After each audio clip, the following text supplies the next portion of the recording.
Hello ಎಲ್ಲರಿಗೂ ಕೂಡ ನಮಸ್ಕಾರ. ನಂಗೆ ಇವತ್ತು ನಾನ್ ನೋಡ್ಕೊಂಡು ಬಂದಂತ movie the rise of Ashoka. ನಂಗೆ ತುಂಬಾನೇ ಲಾಂಗ್ ಗ್ಯಾಪ್ ಆದ್ಮೇಲೆ ಸತೀಶ್ ನೀನಾಸಂ ಅವರು ಅವರ ಕನಸನ್ನ ತಗೊಂಡು ಬಂದಿದ್ದಾರೆ ಅಂತ ಅನ್ಕೊಂಡಿದೀನಿ.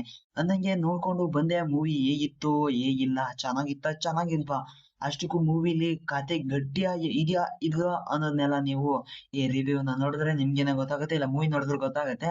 ಬಟ್ ನಿಮ್ ಕೈಲಿ ಅಷ್ಟೊಂದು ಟೈಮ್ ಇಲ್ಲ ಅಂತಂದ್ರೆ ಈ ರಿವ್ಯೂನ ನೋಡಿ ನಿಮ್ಗೆ ಎಲ್ಲ ಗೊತ್ತಾಗುತ್ತೆ. ನನಗೆ 1970ರ ದಶಕದ ಹಿನ್ನೆಲೆಯನ್ನ ಮೂಡ್ಕೊಂಡು ಬಂದಿರುವಂತ ಈ ಮೂವಿ ಅಲ್ಲಿರುವಂತ ಅಂದ್ರೆ ಅವಾಗಿನ ಕಾಲದಲ್ಲಿ ನಡೀತಾ ಇದ್ದಂತ ಶೋಷಣೆ ಆಗಿರ್ಬೋದು, ದೌರ್ಜನ್ಯ ಆಗಿರ್ಬೋದು, ದೊಡ್ಡವರು ಸಣ್ಣವರ ಮೇಲೆ ಮಾಡ್ತಾ ಇದ್ದಂತ ಅಟ್ಟಹಾಸ ಆಗಿರ್ಬೋದು, ಕೆಳಜಾತಿ ಮೇಲ್ಜಾತಿ ದಬ್ಬಾಳಿಕೆ, ಸಾಮಾಜಿಕ ಅನ್ಯಾಯ ಈ ತರ ಎಲ್ಲವನ್ನು ಕೂಡ ಮೂಡಿ ಬಂದಿರುವಂತ ಮೂವಿನೇ ದಿ ರೈಸ್ ಆಫ್ ಅಶೋಕ. ಅನ್ನಂಗೆ ಅವಾಗ ಏನೇನೆಲ್ಲ ನಡೀತಾ ಇತ್ತು, ಉಡುಗೆ ತೊಡುಗೆ ಎಲ್ಲವನ್ನು ಕೂಡ ತುಂಬಾನೇ ಚೆನ್ನಾಗಿ ಮೇಂಟೈನ್ ಅನ್ನ ಮಾಡಿದ್ದಾರೆ ಅಂತ ನನಗೆ ಅನ್ನಿಸ್ತು. ನನಗೆ ಈ ಚಿತ್ರ ಕಥೆ ಬಂದ್ಬಿಟ್ಟು, ಒಂದು ಊರಿರುತ್ತೆ, ಆ ಊರಿನಲ್ಲಿ ಒಬ್ಬ ಕೆಲ್ಸ ಮಾಡ್ಕೊಂಡು ಇರ್ತಾನೆ. ಅವನ ಹೆಸರೇ ಗಂಗರಾಜು ಅಂತ. ಅವನ ಮಗನೇ ಈ ಅಶೋಕ. ಅವನ ಅಪ್ಪ ಇದಾರಲ್ವಾ, ಅವ್ರ ಅಪ್ಪ ಇದ್ದಂತವ್ರು ಆ ಅಶೋಕಂಗೆ ತುಂಬಾನೇ ವಿದ್ಯಾಭ್ಯಾಸವನ್ನ ಕೊಟ್ಟು ಅವನು ಒಂದು ದೊಡ್ಡ ಮಟ್ಟಕ್ಕೆ ಹೋಗ್ಬೇಕು ಅಂತ ಅನ್ಕೊಂಡಿರ್ತಾನೆ. ಅದು ಸರ್ಕಾರಿ ಕೆಲ್ಸನೇ ಆಗಿರ್ಬೇಕು ಅಂತ ಅವ್ರ ಅಪ್ಪ ಅನ್ಕೊಂಡಿರ್ತಾನೆ. ಅಷ್ಟಕ್ಕೂ ಅವ್ರ ಅಪ್ಪ ಅಂದ್ರೆ ಗಂಗರಾಜು ಇದ್ದಂತವನು ಮಗನ್ಗೆ ಕೆಲ್ಸವನ್ನ ಕೊಡಿಸ್ತಾನ. ಕೆಲ್ಸ ಕೊಡ್ಸಿದ್ಮೇಲೆ ನಮ್ಮ ಅಶೋಕ ಇದ್ದಂತವನು ಯಾಕೆ ರೈಸ್ ಆಗ್ತಾನೆ ಅನ್ನೋದೆಲ್ಲ ನೀವು ಮೂವಿ ನೋಡಿದ್ರೆ ಈ ಕ್ಲಿಯರ್ ಆಗಿ ತಿಳ್ಕೊಂತೀರಾ. ನನ್ಗೆ ಇಲ್ಲಿ ಮೊದಲಿಗೆ ಎಷ್ಟ ಆಗಿದ್ದು ಅಂತಂದ್ರೆ ಸತೀಶ್ ನೀನಾಸಂ ಅವರು, ಇವರ ಆಕ್ಟಿಂಗು ಪೀಕ್ ಅಲ್ಲಿದೆ ಬಿಡಿ. ಇವ್ರು ಮುಂಚೆನೂ ಪ್ರೂವ್ ಅನ್ನ ಮಾಡಿದ್ರು, ನಾನು ಆಕ್ಟಿಂಗ್ ಅನ್ನ ಯಾವ ರೀತಿ ಬೇಕಾದ್ರೂ ಮಾಡಬಲ್ಲೆ ಅಂತ. ಆದ್ರೆ ಇವಾಗ ಇವರು ಒಂದು ಆಕ್ಟಿಂಗ್ ಪರ್ಫಾರ್ಮೆನ್ಸ್ ಅನ್ನ ತುಂಬಾನೇ ಚೆನ್ನಾಗಿ ಕೊಟ್ಟಿದ್ದಾರೆ ಅಂತ ಅನ್ಕೊಂಡಿದೀನಿ. ನನಗೆ ಇವರ ಟ್ರಾನ್ಸ್ಫಾರ್ಮೇಶನ್ ತುಂಬಾನೇ ಇಷ್ಟ ಆಗೋಯ್ತು ಬ್ರೋ. ಯಾಕಂತಂದ್ರೆ ಇವರು ಲವ್ವರ್ ಬಾಯ್ ಆಗಿ ಮಾಮೂಲಿ ಬಾಯ್ ಆಗಿ ಕಾಣಿಸ್ಕೊಂಡಿದ್ದಾರೆ. ಬಟ್ ಈ ತರ ಕಾಣಿಸ್ಕೊಂತ ಇರೋದು ಇದೇ ಮೊದಲನೇ ಸತಿ. ನಂಗೆ ಈ ಆಕ್ಷನ್ ಹೀರೋ ಆಗಿ ಇದೇ ಮೊದಲನೇ ಸತಿ ಕಾಣಿಸ್ಕೊಂತ ಇರೋದು. ಅದ ಎಕ್ಸೈಟ್ಮೆಂಟ್ ಇಟ್ಕೊಂಡೇನೆ ನಾನು ಮೂವಿಗೆ ಹೋಗಿದ್ದು. ಮೂವಿ ತುಂಬಾನೇ ಚೆನ್ನಾಗಿತ್ತು ಅಂತ ಹೇಳ್ತೀನಿ. ನನಗೆ ಇವ್ರು ತಗೊಂಡಿರುವಂತ ಕಾಲಘಟ್ಟ ಆಗಿರ್ಬೋದು, ಇವೆಲ್ಲ ತುಂಬಾನೇ ಚೆನ್ನಾಗಿನೇ ಮೂಡಿ ಬಂದವೆ.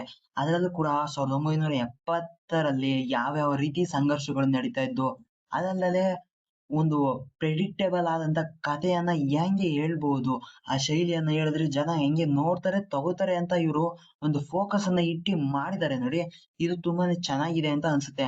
ನಂಗೆ ಇದಕ್ಕಿಂತ ಮುಂಚೆ ಬಂದಂತ ಲ್ಯಾಂಡ್ ಲಾರ್ಡ್ ಆಗಿರ್ಬೋದು ಅಥವಾ ಕಾಟೇರ ಆಗಿರ್ಬೋದು, ಇದೇ ರೀತಿಯ ಒಂದು ಫಾರ್ಮ್ ಅನ್ನ ಹೊಂದಿದ್ದು. ಅಂದ್ರೆ ಹಿಂದಿನ ಇದಕ್ಕೆ ಹೋಗ್ಬಿಟ್ಟು ಅಲ್ಲಿ ಏನೇನು ನಡೆದಿತ್ತು ಅಂತ ನಮ್ಗೆ ತೋರಿಸಿದ್ರು. ಇವರು ಕೂಡ ಅದೇ ಫಾಲೋ ಅನ್ನ ಮಾಡಿದ್ದಾರೆ. ತುಂಬಾನೇ ಚೆನ್ನಾಗಿನೇ ಮಾಡಿದ್ದಾರೆ ಅದೊಂದು ಫಾಲೋ ಅಪ್ ಅನ್ನ. ಅದಾದ್ಮೇಲೆ ಸಪ್ತಮಿ ಗೌಡ ಅವರು ತುಂಬಾನೇ ಚೆನ್ನಾಗಿನೇ ಕಾಣಿಸ್ಕೊಂಡಿದ್ದಾರೆ. ಅವರು ತುಂಬಾನೇ ಕ್ಯೂಟ್ ಆಗಿ ಇದ್ದಾರೆ. ಬಟ್ ಅಲ್ಲೊಂದು ಬೇಜಾರಾಗೋಯ್ತು. ಯಾಕಂತಂದ್ರೆ ಇವ್ರು ಇಬ್ಬರ ಮಧ್ಯೆ ಇದ್ದಂತ ಒಂದು ಲವ್ ಸೀನ್, ಅಂದ್ರೆ ಲವ್ ಸೀನ್ ಇದೆಯಲ್ಲ, ಅದನ್ನ ಜಾಸ್ತಿ ಇವರು ತೋರ್ಸಕ್ ಹೋಗಿಲ್ಲ. ಸ್ವಲ್ಪ ಜಾಸ್ತಿ ಇದ್ದಿದ್ರೆ ತುಂಬಾನೇ ಚೆನ್ನಾಗಿನೇ ಇರೋದು ಮೂವಿ. ಇವ್ರು ಸ್ವಲ್ಪನೇ ಹಾಕ್ಬಿಟ್ಟು ಕಟನ ಮಾಡ್ಬಿಟ್ಟಿದ್ದಾರೆ.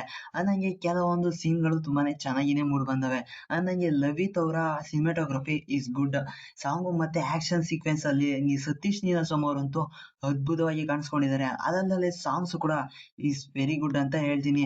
ಅದಲ್ಲದೆ ಇವರು ಸ್ವಲ್ಪ ಅಂದ್ರೆ ಸಿನಿಮಾಟೋಗ್ರಫಿ ಮತ್ತೆ ಚಿತ್ರಕಥೆ ಏನ್ ಹೋಗ್ತಾ ಇದೆಯೋ ಅದಕ್ಕೆ ತಕ್ಕಂತ ಬ್ಯಾಕ್ ಗ್ರೌಂಡ್ ಸ್ಕೋರ್ ಇದೆಯಲ್ಲ, ಅದನ್ನ ಇನ್ನೊಂದ್ ಚೂರು ಬೆಟರ್ ಅನ್ನ ಮಾಡಿದಿದ್ರೆ ಈಸ್ ಗುಡ್ ಅಂತ ಹೇಳ್ತಿದ್ದೆ. ನಂಗೆ ಅಲ್ಲಲ್ಲಿ ಚಿತ್ರ ಸ್ವಲ್ಪ ಲ್ಯಾಗ್ ಆಗಿದೆ ಅಂತ ಅನ್ಸಿದ್ರು ಕೂಡ ಅಷ್ಟೇನು ನಿಮ್ಗೆ ಎಫೆಕ್ಟ್ ಅನ್ನೋದು ಕೊಡೋದಿಲ್ಲ. ಪರವಾಗಿಲ್ಲ, ನೋಡ್ಬೋದು ಗುರು ಅಂತ ಅನ್ಸ್ಬಿಡುತ್ತೆ.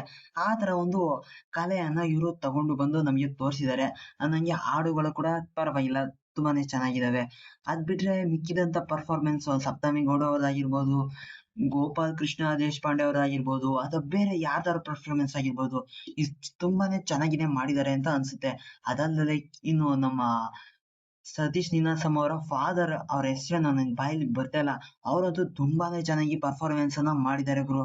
ಅದ್ ಹೇಳಕ್ಕೆ ಆಗೋದಿಲ್ಲ, ಅಷ್ಟೊಂದ್ ಚೆನ್ನಾಗಿ ಪಾತ್ರವನ್ನ ಮಾಡಿದ್ದಾರೆ. ಅಂದಂಗೆ ಕುಟ್ಟಿ ಬುಬ್ಲಿ ಅವರು ಅಂದ್ರೆ ಸಂಪತ್ ಅವರು, ಅಬ್ಬಬ್ಬಬ್ಬಾ ಪಾತ್ರನೇ ತನ್ ಮೇಲೆ ಬಂದ್ಬಿಟ್ಟಿದೆ ಏನೋ, ಒಂದು ರೀತಿ ದೆವ್ವ ಮೈ ಮೇಲೆ ಬಂದಿರುತ್ತೆ ನೋಡಿ, ಆ ರೇಂಜ್ ಗೆ ಮಾಡ್ಕೊಂಡ್ಬಿಟ್ಟಿದ್ದಾರೆ.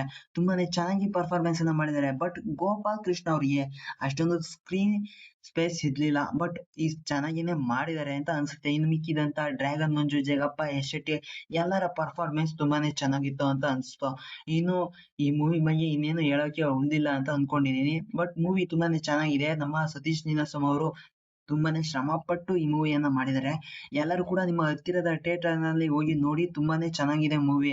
ಎನಿವೆ ನಾನು ಈ ಮೂವಿಯ ಬಗ್ಗೆ ಇಷ್ಟೇನೆ ರಿವ್ಯೂ ಅನ್ನ ಮಾಡ್ಬೇಕು ಅಂತ ಅನ್ಕೊಂಡಿದ್ದು. ಅಂದಂಗೆ ನಾನು ಯಾರಿಗೂ ಕೂಡ ನೋವಾಗ್ದೇ ಇರೋ ರೀತಿ ರಿವ್ಯೂ ಅನ್ನ ಮಾಡಿದೀನಿ ಅಂತ ಅನ್ಕೊಂಡಿದ್ದೀನಿ.